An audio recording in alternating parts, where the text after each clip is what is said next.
Let's see how that turns out. Today, we're going to speak about kosher, and in particular, blood.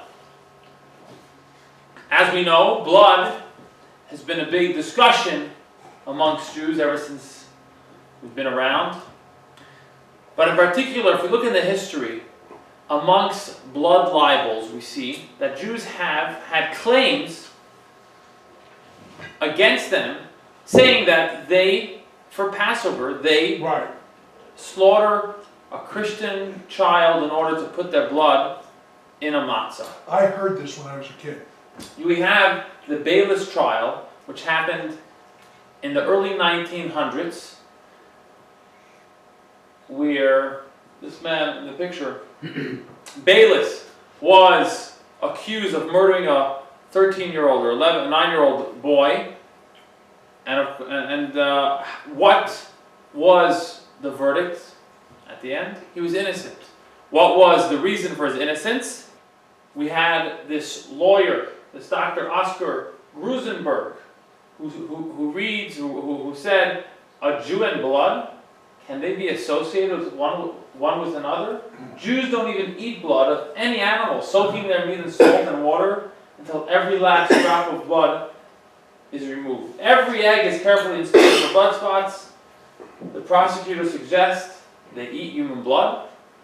So this... Was he the prosecutor or the defense attorney? He was, I don't know if he was the attorney or just a witness of some, but he helped the defendant.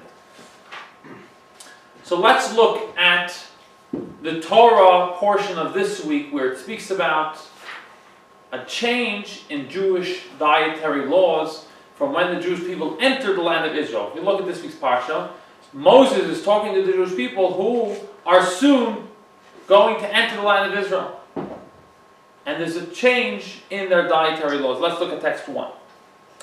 Let's read. When the Lord your God expands your boundary, as he has spoken to you, and you say, I will eat meat, because your soul desires to eat meat, you may eat meat according to every desire of your soul. From those few lines we see that you may eat meat according to the desire of your soul. Then it continues. If the place the Lord your God chooses to put his name there will be distant from you, you may slaughter of your cattle and of your sheep, which God has given you. As I have commanded you, you may not eat in your cities according to every desire of your soul. You may eat in your cities according to the desire of your soul. What is this passage saying? So the Talmud has two great rabbis, Rabbi Shmuel and Rabbi Akiva, that don't see eye to eye as to what this passage is really saying.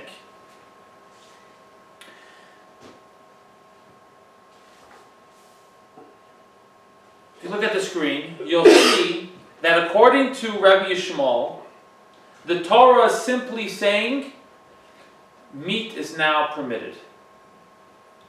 Previously in the desert, they only ate meat by exception. When were those exceptions? When they brought a sacrifice and part of the mitzvah was to consume part of the meat. When they complained about not having meat and God sent the quails, they had meat.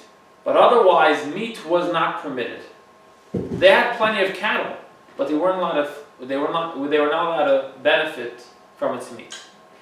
Now they enter the land of Israel. Rabbi Shmuel says they can benefit. That's one opinion. Rabbi Akiva says, no, that's not what's going on here. They were always allowed to eat meat. When they complained, maybe they just didn't want to use their own animals for whatever reason. But they always were permitted to eat meat. What changed now? The verse is saying that you can eat meat according to your desire. What the verse is saying is mainly on the second half of our quote, which is, you may slaughter. That's the key. You may slaughter. The only way to eat meat once you enter the land of Israel is after you shecht it according to halacha. Before, in the desert, according to the second opinion, they were able to hunt, kill the animal without doing it halachically with the term that we have now called shchita. and they benefit from the animal. Now they enter the land of Israel, they have to do it with precision, with halachically proper shechita. What does pierce mean? That the point would be just pierced, however you want to kill the animal. So let's read text 2, go ahead. Elliot. Okay, Rabbi Ishmael says, the verse comes to permit meat for ordinary consumption, for originally such meat was prohibited. But when they entered the land, meat consumption was then permitted. Rabbi Akiva says, the verse comes to specifically forbid meat of an animal that was pierced and not slaughtered. For originally meat of an animal that was pierced was permitted, but when they entered the land, meat of an animal that was pierced was prohibited. Very good. So now, something new comes to the shore. Now that you're allowed to eat meat, or now that we're telling you that meat will be eaten according to proper slaughter, we have one caveat. That is, text 3. Rak chazak. However, you must be strong not to eat the blood of that animal that you eat, because the blood of an animal is the soul, and you should not eat the soul of an animal. What's interesting to note, we're in the last book of the Torah. We're in Deuteronomy, the fifth and final book of the Torah. How many times was blood mentioned in regard to not being allowed to have consumption of it? 4 previous times, 5 times in total. Let's look at all of those times. We'll see where the Torah lists, time and time again, do not eat blood, do not eat blood, do not eat blood. And this time, in our parsha, the Torah says something unique. What does it say, the terminology? Rak chazak. What's chazak mean? Always strong. You have to be strong, always be strong. Let's look at all these 4 quotes from previous times. Ed, take 2. This is an eternal statute for all your generations and all your dwelling places. You shall not eat any fat or any blood. Which part of Scripture was that? Leviticus. Leviticus. It's right there. What chapter? 3:17. Continue to the next one. And you shall not eat any blood in any of your dwelling places, whether from birds or from animals. Again, Leviticus. Go ahead, Mendy. For regarding the soul of all flesh, its blood is its soul. And I said to the children of Israel, you shall not eat the blood of any flesh, for the soul of any flesh is its blood. All who eat it shall be cut off. Continue. However, you shall not eat the blood, you shall spill it on the ground like water. Now, what's interesting to note is that in addition to this mitzvah of not eating blood, there's another mitzvah when it comes to certain animals, birds and wild kosher animals in particular, where we must cover the blood. So when I once witnessed them preparing chickens for slaughter, after they slaughter it, they have to take dirt and cover the first bloods that come out of the chicken. Why is this so? Why do you have to mitzvah to cover, make a bracha? Kisui Adam. Al Kisui Adam. Why do they make a bracha? What's the purpose of this mitzvah? Text 5. Go ahead, Elliot. The commandment to cover the blood with earth. The soul is found primarily in the blood. It is thus proper for us to cover the soul and conceal it from the eyes of viewers before eating the flesh. Aha. Now, how was, you know why meat, kosher meat is more expensive? Yeah. Why? Because not all animals are kosher, and it takes too long to remove the sciatic nerve. So what about chicken? So there's no sciatic nerve in the chicken. Why is chicken more expensive? It takes a lot of work. Takes a lot of work. What's the work? What's the work that why? What's one of the reasons that kosher poultry and kosher meat is more expensive? Go ahead, read next text 6 to see how we kosher. Before salting the meat, it must be cleansed very well with water. You soak the meat in water for approximately half an hour. If a spot in the meat is found with blood, it is clotted due to impact, that part must be cut and removed before the soaking. Salt must be strewn over all the sides of the meat or fowl so that no spot remains without salt. It should rest in the salt for an hour. After that period, the salt must be cleaned off well, and the meat is then cleansed in water 3 times very thoroughly. So we see how there's such an emphasis on removing the blood of even a kosher animal. Why? Why is it so necessary? And back to the question that we originally started with, is why is it that the Torah in our Parsha says a terminology which is not found often? Be strong? When does the Torah tell you to be strong with a mitzvah? When it says about even keeping kosher, it doesn't say be strong and don't mix milk and meat. It just says don't mix milk and meat. When it speaks about blood, however, it says rak chazak, be strong not to eat the blood. Why? Let's look at that question in text 7, where the Ramban asks this question himself. Go ahead. Me? Yeah. Why is it necessary to employ strength and fortitude to restrain from blood? It would seem more appropriate to use language such as be cautious to refrain from eating blood, to convey its severity. We find the expression of strengthening in regard to mitzvahs. As God said to Yehoshua, only be very strong and fierce to keep and do as all that has been commanded unto you in the Torah by Moshe my servant. Similarly, Yehoshua related to the Jews, and you shall strengthen yourselves to keep and do all that is written in the book of the Torah of Moshe. And this is regarding all mitzvahs. But regarding one individual mitzvah, such is not found. So this terminology, to say be strong and don't do the following, we only find when it talks about all the mitzvahs in general, but we don't find it in particular about one mitzvah besides for blood. And that's our question. Why is there such an emphasis on not eating blood? Rashi, of course, addresses this right away. We'll begin, and I don't want to read the first half of this text now, and we'll get back to it, God willing, at the end of class. And this is, I'll read. From the wording, be strong, one can deduce that the Jews were steeped in blood consumption. Therefore, it is necessary to state, be strong. These are the words of Rabbi Yehuda, and then the next paragraph is another opinion, which perhaps we'll get to later.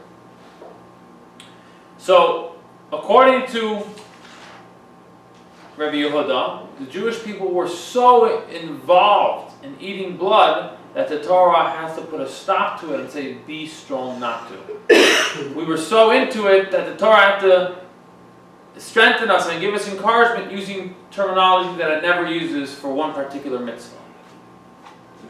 We'll get into this next few texts as to what is the reason that blood is not permitted. I understand that we love blood, according to one opinion. According to the other opinion, we didn't like blood, but this opinion, we'll stick to that for now. But why is it that there's such an emphasis not to?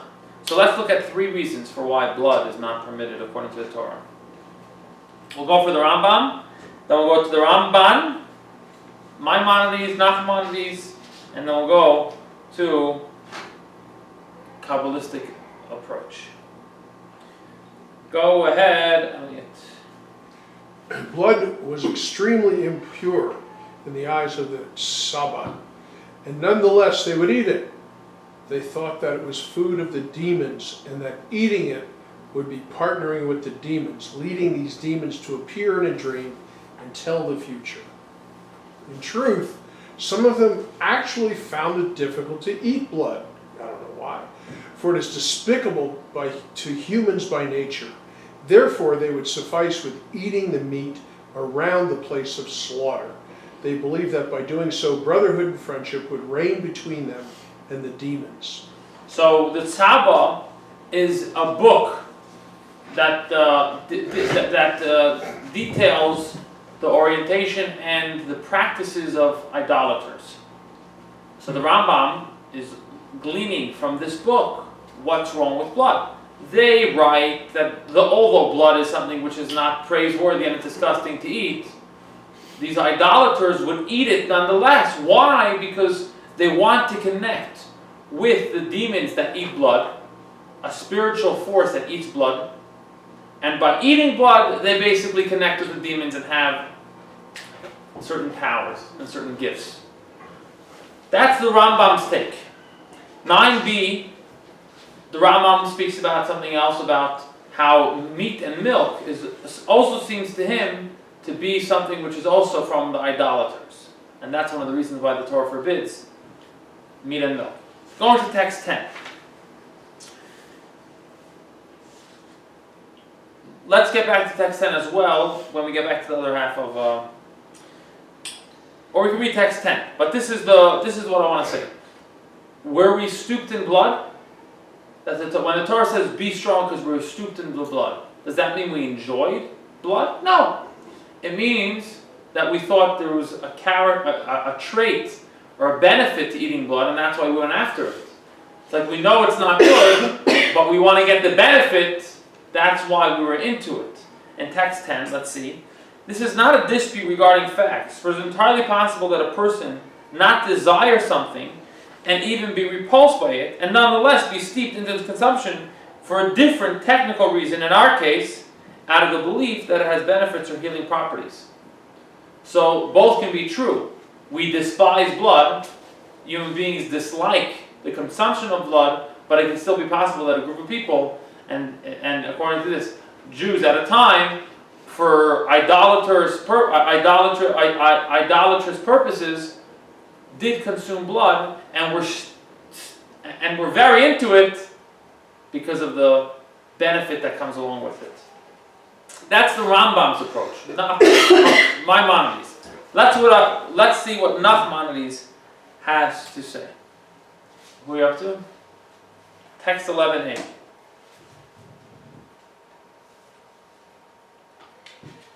What are we up to? It seems to me that the Torah made mention of strength because of the fact that they were attached to the blood in Egypt, for they constantly slaughtered their sacrifices to the satyrs, as it is written, and they shall no longer slaughter the sacrifices to the satyrs, after which they stray, and it is written, they sacrifice to demons, which bear no power. This service comprised of eating blood, as they would gather the blood for the demons and would eat from it, as if they were invited to eat at the table of those demons to connect with them. Mentioning this idea has been made in Rambam's Guide for the Perplexed. But he finishes with 11b, and what does he write? Though he quotes the Rambam, saying the same thing as the Rambam, he finishes off saying, go ahead. No, because that is the main reason for forbidding blood. For the verse clearly states the reason, because the blood is in the soul.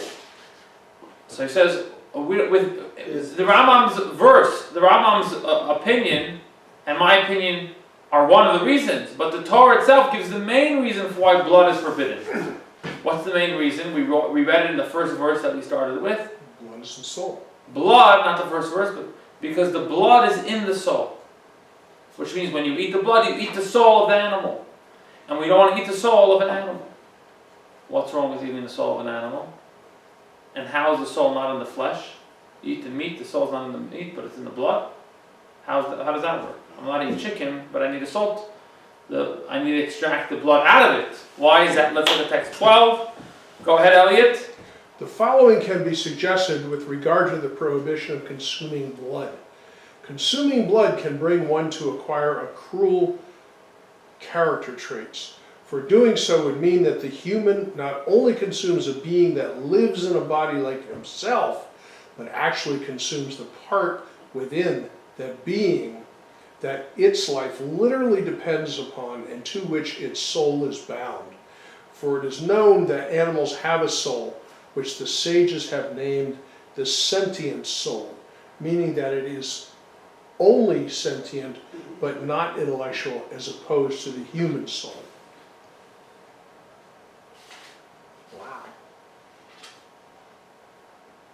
So we have, if you just look at the screen, all the opinions. You have, why is it prohibited?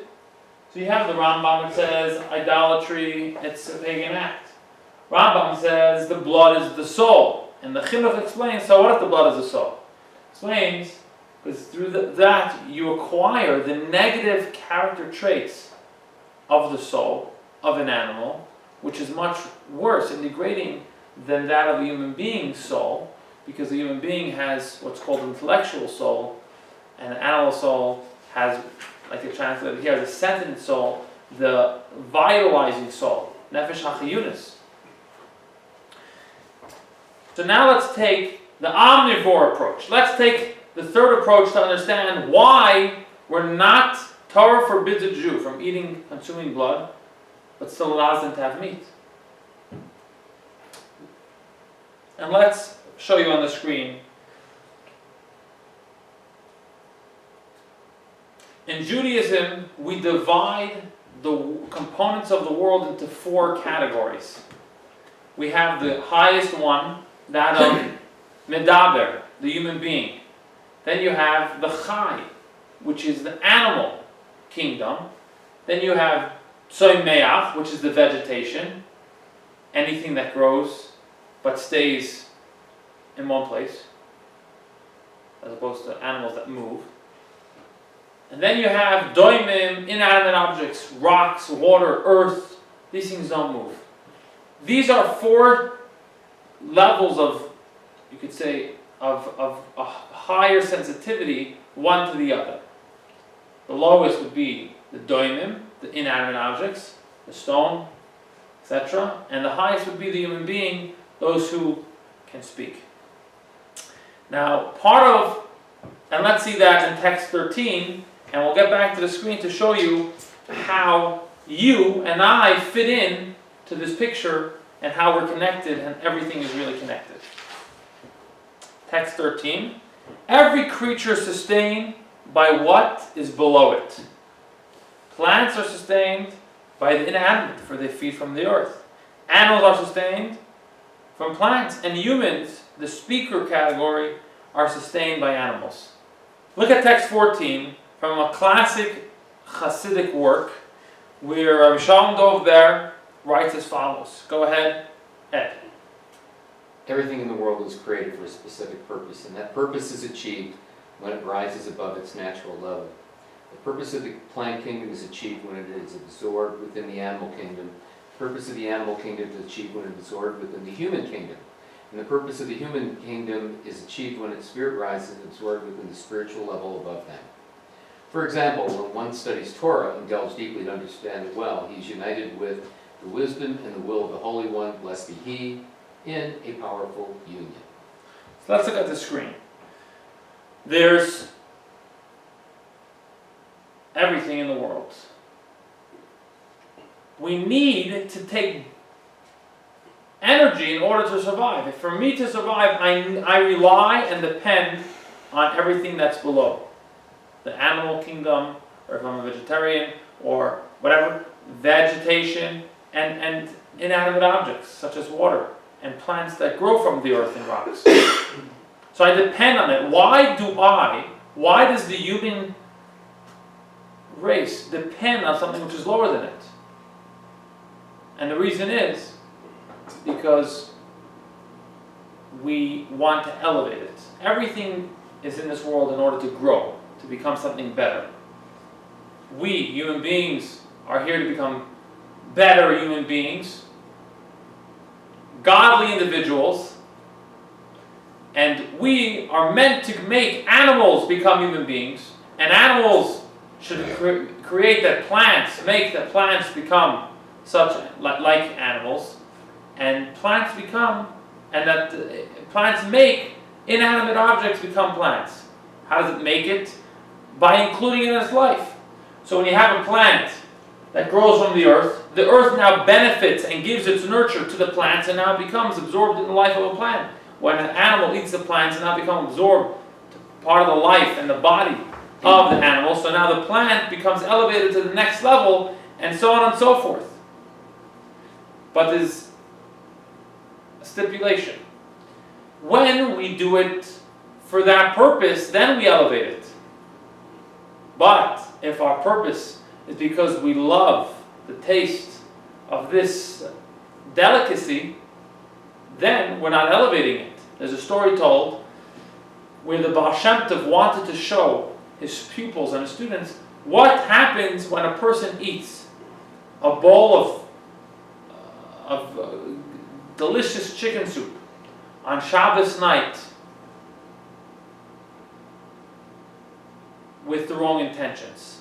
So he put his hands in his classic way when he wanted to show his students something that wasn't physical. So to kind of show them a vision, he put his hands over everyone's shoulder and they formed a circle. And as soon as the circle was complete, they saw an ox sitting at a Shabbos table, wearing a yarmulke and a beard and tzitzis, and eating the chicken soup. It was a cholent. And it was such a strange sight. You literally see an ox with the yarmulke. It's like they really got afraid. And he explained to them, this is a human being who's enjoying Shabbos with his family, but he's so into that meat that he's eating that instead of elevating the meat, he became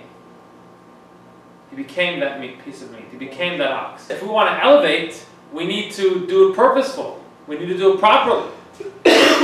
So now let's answer our question, our strong question about blood.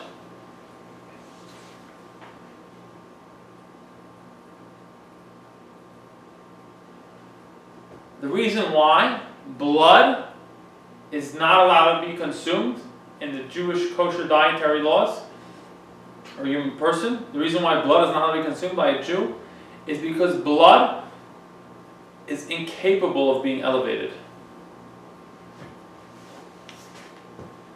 What's the reason why certain foods aren't kosher?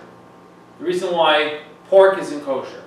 The reason why certain birds aren't kosher? The reason certain meats aren't kosher is because you cannot elevate it. And because you can't elevate it, why eat it? The whole purpose, the whole reason why we do eat, and God created this system where we depend on something lower than us is in order to elevate it. But that can only work when we can elevate. What does elevate mean? In Kabbalah, it's a great question.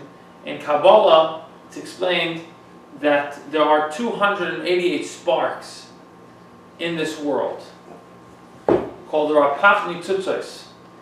And everything has a spark in it, or a part of a spark, or a percentage of a spark. And when we get involved with the physical, we redeem that spark and thereby elevate the item, that thing that the spark was in. So an animal has a spark in it, or part of a spark. When we eat it in a kosher way, we elevate, we redeem that spark by fixing something that went wrong in the beginning of creation. When we eat from a kosher animal, we elevate that spark that fell from the shattering of the world. It's a Kabbalistic idea which we spoke about before, we could speak about again, but that's what I mean elevating. Elevating means redeeming that spark. Let's look at text 15, which kind of focuses in on what precisely is it about blood that can't be elevated. The meat could be, but I need to remove the blood. It's interesting. There's an item here that's kosher, but only have to remove the blood from it. So let's see, text 15, who are we up to? I guess me. Regarding the reason for forbidding the consumption of blood, the verse explains, because the blood is the soul. Commentaries explain that though the soul pulses throughout the entire body of the animal, nonetheless, there's a difference between the flesh, in which the soul is merely found, and the blood, which is the soul itself. So hold on there for a moment. The difference between meat, you just answered one question. The difference between the flesh, the meat, and the blood itself is that the blood is the soul of an animal. The meat is what carries the blood. It carries the soul, but it's not the soul. The soul is the blood. So that answers that. Next.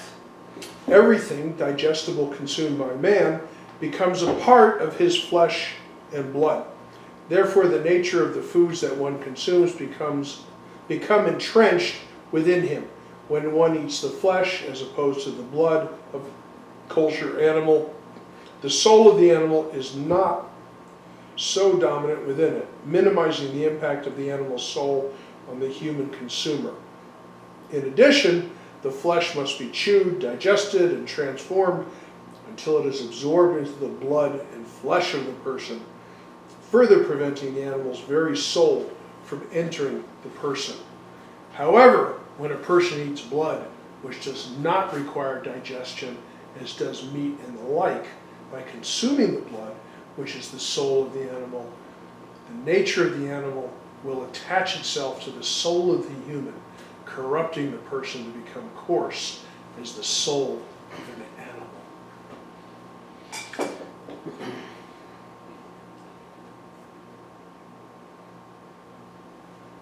So when a person consumes blood, there's two things that it affects in the person that meat doesn't have such an effect on.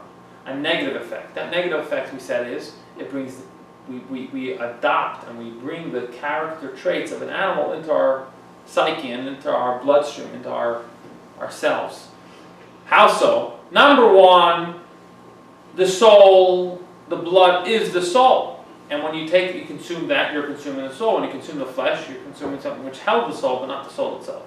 That's number one. Number two, blood is a liquid. It goes into your bloodstream right away as soon as it's, I don't know if that's true with every liquid, but blood goes into your bloodstream right away. Or quicker than meat does. So blood going into your bloodstream quicker than meat does causes you to connect with the animal before your digestive system got involved, and thereby dissecting and removing the properties of, so to speak, the animal traits that come with it. So the second reason, in short, is because blood enters the bloodstream quicker, you adopt and receive that negativity quicker than you would with meat itself. Now, what really is the message regarding this? Fine, I understand why blood is not kosher. We explained 3 reasons why blood isn't kosher, whether it's because of idolater customs, and we don't copy, we are not allowed to copy them, or it's because of adopting negative character traits, or it's because of the incapability of elevating the blood, the sparks that are in the blood. We can't elevate it. But what's the message?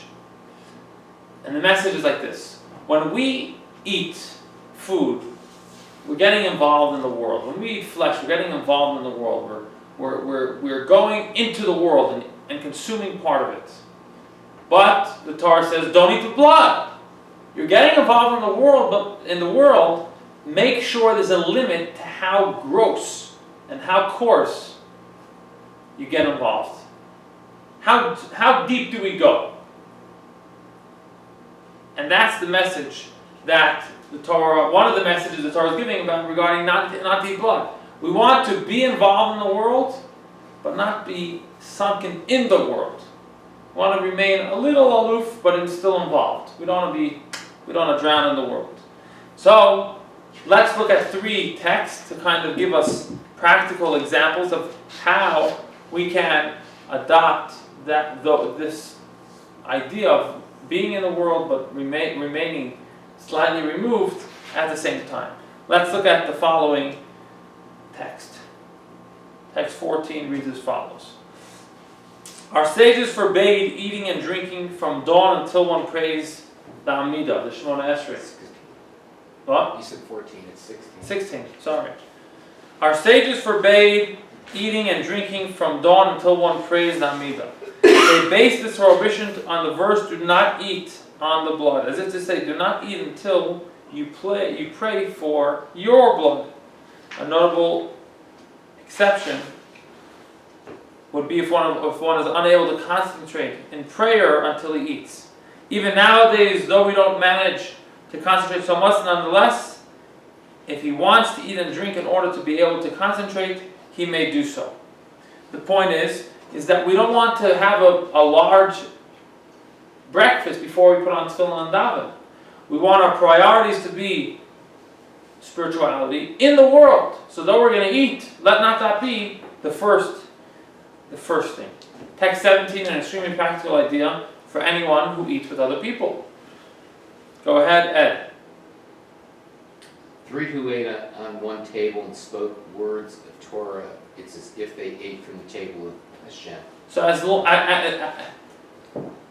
soon as someone sits down around the table and eat with other people and they share a word of Torah, questioning or teaching those at the table, they eat from the table of God. How is that so? Because though you're involved in the world and you're eating, enjoying social life, but you don't get so involved where you forget the purpose. You bring godliness into it. You share a word, you ask a question about Torah, or a Torah topic in this meal. That is called the table of God. That's that message. Text 18, something which is brought in the famous first classic Hasidic book of the Alter Rebbe, the Tanya. Let's see what he says. Mendy. Even in matters that are fully permissible, every act of sacrificing one's impulse, even if only for a short while, with the intention of subduing the other side in the left part of his heart. For example, when a person wants to eat but delays his meal for an hour or less, and during that time he studies Torah, from this act of holiness, a sublime holiness issues forth from man below to assist him with a great and powerful aid in the service of God. So the third idea is, a person wants to eat and he needs to do a mitzvah. It's always good to delay the physical thing, thereby subduing what's called the other side, the sitra achara, and giving more energy to it. It's very much spoken about in Hasidic philosophy. But this is the class. So in short, to sum up what we spoke about tonight, we asked the question, why when the Jewish people entered the land of Israel, blood seemed to be such an emphasis that we're not allowed to consume of it. We mentioned that there was an opinion that says that the Jewish people were very attracted to blood and to eating it. Though that's not the only opinion. The reason that the Rambam gives for people being attracted to blood was not because they enjoyed eating blood, but because in the book of the Tzabah, a book written by non-Jews about how to serve idols, idolatry, they wrote that though we don't recommend eating blood, they do recommend eating blood if you want to connect with the spiritual life force with those that eat the demon life force of those who eat blood. So it was an idolatrous act to eat blood, and that's what the Torah is warning. Be strong, do not eat the blood. We gave the second opinion, the Ramban, that said that the reason why we're not eating blood is because the Torah says blood is the soul of an animal. Why would you eat the soul of an animal? You have your soul, don't take its soul. It's not healthy. Why is it not healthy? The Chinuch explained, because thereby you bring into your life the negative character traits of an animal. The third opinion that we spoke about is according to Hasidic philosophy as to why do we not eat blood is because blood is part of the things that we're just incapable of elevating, incapable of redeeming those sparks that we spoke about. And the message, the takeaway from this lesson was, though we need to be involved in the world, we do eat kosher meat, we do eat kosher food, we do get involved, we make sure it's good, but we make sure to remove the blood. We make sure to separate and not go too low into the world, but we remain aloof. We wake up to our beautiful home, and before we eat our delicious and 4-course gourmet breakfast, we say Shema, we put on tefillin, we do what we need to do towards Hashem first, and then we go and we live life in this world. Have a lovely night. We're going to be hosting a shofar demonstration, kind of shofar factory, where we will take a shofar and show how it's made from beginning to end. And we'll give you details soon. We'll do this before Rosh Hashanah. Good night.